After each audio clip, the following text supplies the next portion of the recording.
Prophethood is a concept that is common to Judaism, Christianity, and Islam. Both the Bible and the Quran define the concept of prophethood in highly noble terms. So we should expect God's prophets to embody these ideals by being the best of people, with their behavior and lives representing a practical example for mankind to follow in order to come closer to God. When we look at the stories of the prophets in the Bible and the Quran, what we find, however, is that only one book represents the lives of the prophets in such a way that does justice to the noble concept of prophethood. The Bible tarnishes Aaron with the involvement in the worst of sins, idolatry. The people gathered around Aaron and said, "Come, make us gods." Aaron answered them, "Take off the gold earrings and bring them to me." So all the people took off their earrings and brought them to Aaron.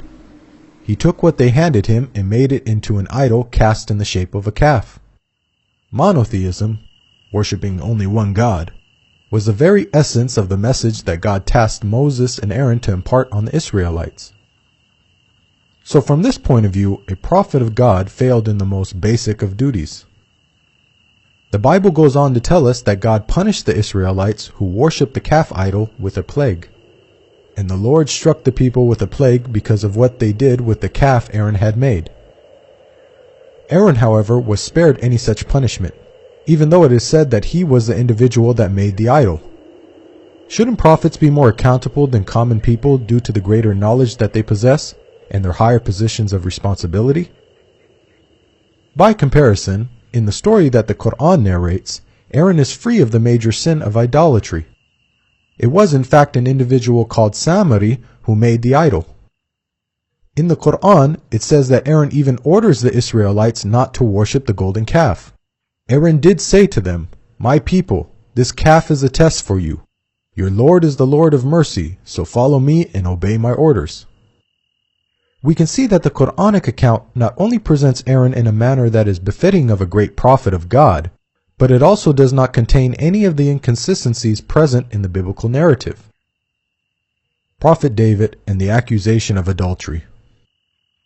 The Bible relates a story about David in which he is accused of committing some very serious sins. From the roof he saw a woman bathing. The woman was very beautiful, and David sent someone to find out about her. Bathsheba, came to him, and he slept with her. Then she went back home. The woman conceived and sent word to David saying, "I am pregnant."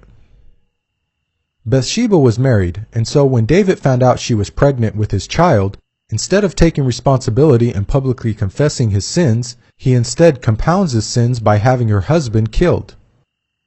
Perhaps even more strangely, God allegedly struck the child that was born from the adulterous relationship with a lethal illness. But because by doing this you have shown utter contempt for the Lord, the son born to you will die. This contradicts a basic principle of justice laid out in the Bible. Parents are not to be put to death for their children, nor children put to death for their parents. Each will die for their own sin. So according to Old Testament law, it was David and Bathsheba that both deserved death for their sins, not their innocent child. Such stories don't just reflect badly on David, they also portray God as being unjust. The Quran relates a similar story about David. However, unlike the Bible, he does not commit the sins of adultery and murder. Rather, he makes a mistake when judging a dispute between two parties and immediately repents. Then David realized that we had been testing him, so he asked his Lord for forgiveness, fell down on his knees, and repented. We forgave him, i.e., for his misdeed. His reward will be nearness to us, a good place to return to. The Quran not only rejects the accusation of adultery and murder, but it also portrays David in a noble light as someone who takes responsibility and seeks God's forgiveness for the smallest of mistakes. Prophet Noah and the accusation of drunkenness. The Bible tells us that after the great flood, one of the first things Noah did was to plant a vineyard and fall into a state of naked drunkenness. Noah, a man of the soil, proceeded to plant a vineyard. When he drank some of its wine, he became drunk, and they uncovered inside his tent. It is difficult to believe that this great prophet, who had the self-discipline to build a giant ark by hand, would then lose all self-control as soon as he sets foot off the ark. The Bible goes on to tell us that Noah cursed his own grandchildren when he found out that his youngest son, Ham, had informed his siblings about Noah's sorry state. When Noah awoke from his wine and found out what his youngest son, Ham, had done, he said, "Cursed be Canaan, the lowest of slaves he will be to his brothers." One can't help questioning Noah's conduct. Even if cursing was justified, wouldn't it make more sense for Noah to curse Ham rather than Ham's son Canaan, who was an innocent party? The Quran paints a very different picture of Noah. After the waters subsided, Noah inquires about the well-being of his rebellious son who refused to board the ark. It sailed with him on waves like mountains, and Noah called out to his son, who stayed behind, "Come aboard with us, my son. Do not stay with the disbelievers." The waves cut them off from each other, and he was among the drowned. Noah called out to his Lord, saying, "My Lord, my son was one of my family, though your promise is true, and you are the most just of all judges." Again, notice the stark contrast with the biblical portrayal. Rather than getting into a naked, drunken state and cursing innocent family members, the Quran tells us that Noah, a great prophet and leader of men, but also a father, turned to God with sadness for his dead son. Job and his many alleged blasphemies. The story of Job in the Bible is one of a prophet being severely tested. The story begins with God highly praising Job for his righteousness. God says to Satan, "Have you considered my servant Job? There is no one on earth like him. He is blameless and upright, a man who fears God and shuns evil." Satan proceeds to challenge God, stating that the only reason Job is upright is because Job has a good life.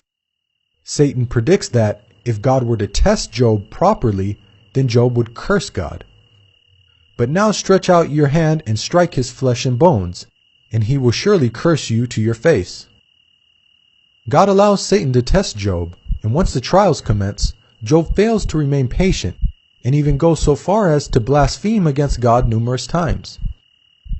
"Then know that God has wronged me and drawn his net around me. I am innocent, but God denies me justice. It profits a man nothing when he tries to please God." Now, the way the story unfolds is highly problematic.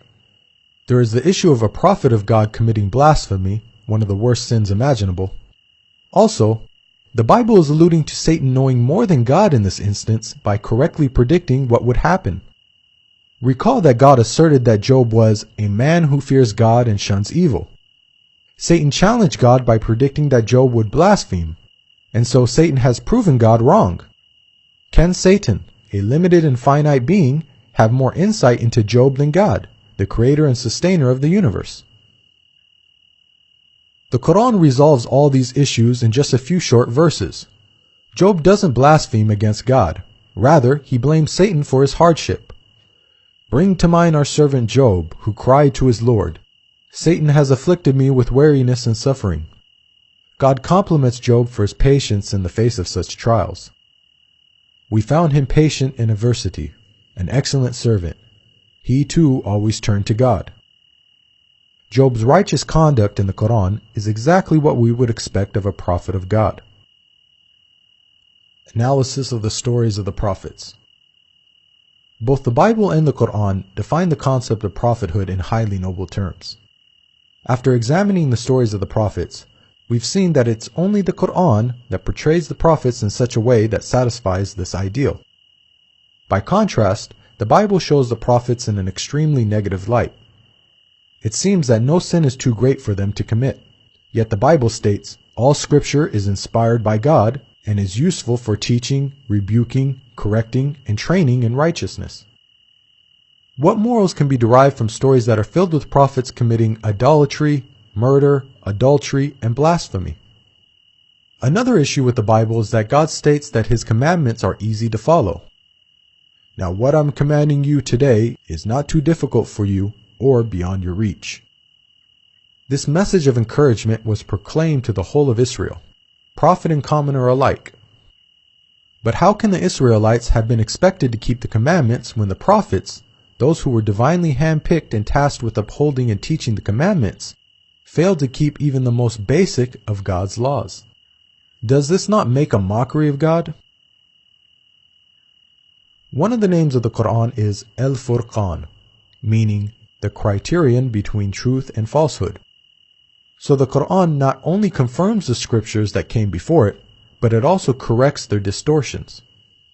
We sent to you, Muhammad, the scripture with the truth, confirming the scriptures that came before it, and with final authority over them, so judge between them according to what God has sent down.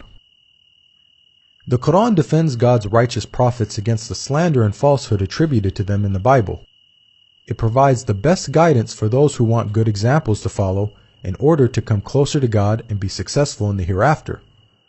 There is a lesson in the stories of such people for those who understand. This video is based on the book Jesus, Man, Messenger, Messiah. To learn more about the prophets in Christianity and Islam, please download your free copy of the book at the link below.